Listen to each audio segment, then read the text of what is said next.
Welcome to Urban Avenues, where I explore all the avenues of urbanism. Trains are a fun way to see the landscape in a country, and Amtrak has a ton of beautiful routes that go through America. I recently took a trip from Seattle to Los Angeles, initially booking a coach. I've taken coach before, but this time I wanted to show you the inside of the Roomette. So here's a little sneak peek of the Roomette, and we're going to dive into the features after the trolley.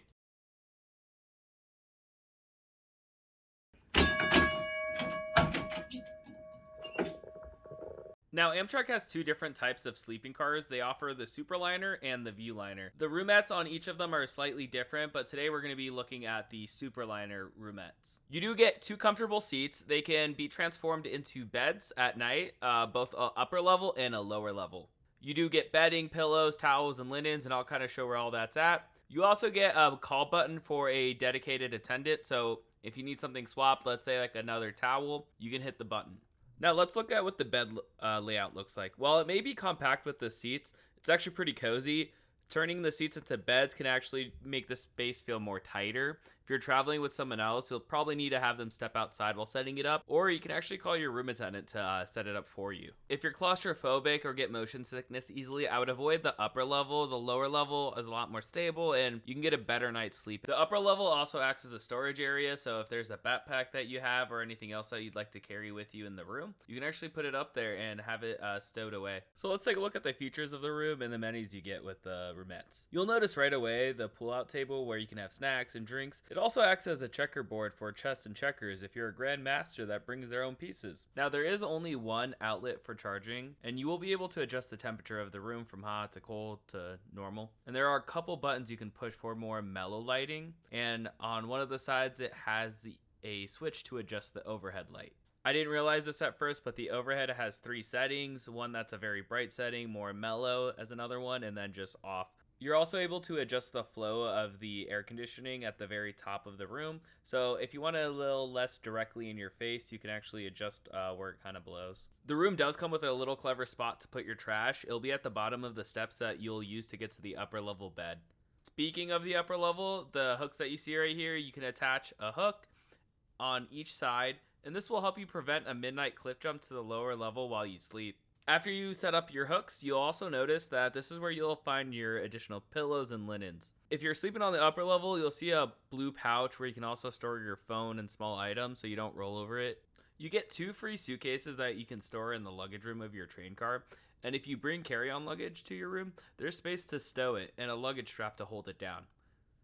And right above that, you'll also have an option to have a hanger. So if you'd like to put up a coat or anything, it's right there for you.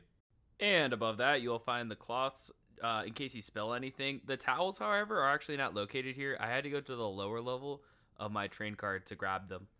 Each side of the room comes with a coat hanger, so you can put like a towel there, coat, bag, whatever you'd like. In the hallway, you'll have coffee on tap and somewhat cold water. I prefer my H2O on the rocks, and you'll have to go to the cafe or dining cart for that. The Roomette offers a big advantage over the coach by offering privacy. So there is additional curtains you can cover the windows with, and you also have a lock on the door. And if you need complete darkness because you might be a vampire, the windows facing outside also have a curtain, and you can get the room pretty dark if you want to take a midday nap. And if you had a tough time seeing the last bit of footage, that means the curtains work pretty well. The bathroom and shower will be in the hallway of your train car. The toilet side of the room is a bit tight, and you'll have soaps for the shower in the room. There's also a changing table if you're traveling with the baby. Now, the shower side had a little bit more room and was a lot more spacious. Here's what the water pressure's like.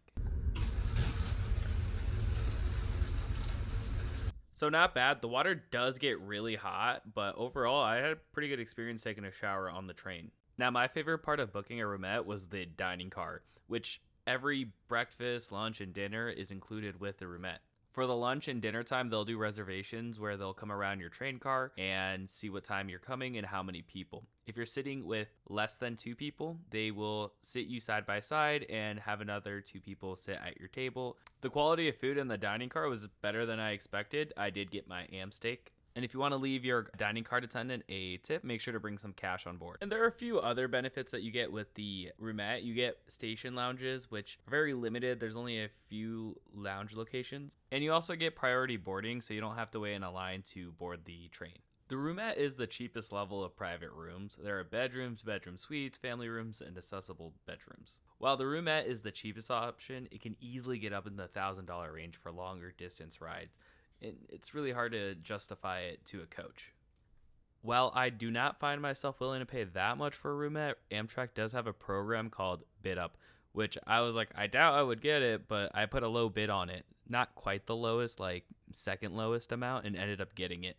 My total fare for 2 people with the upgrade was $508, and this included my second segment, which was from LA to the city of Maricopa, because Phoenix has not had passenger rail since 1996, before I was born.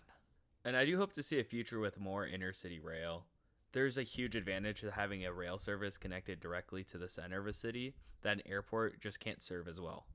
And there's an optimal amount of distance that you want to cover with intercity rail, like about 100 to 500 miles. Like a Phoenix to Tucson would be a great example of having a good interrail service. And please let me know your experience with taking a Roomette or any of the other types of private rooms on Amtrak. I'd love to hear your guys' experience. Thank you.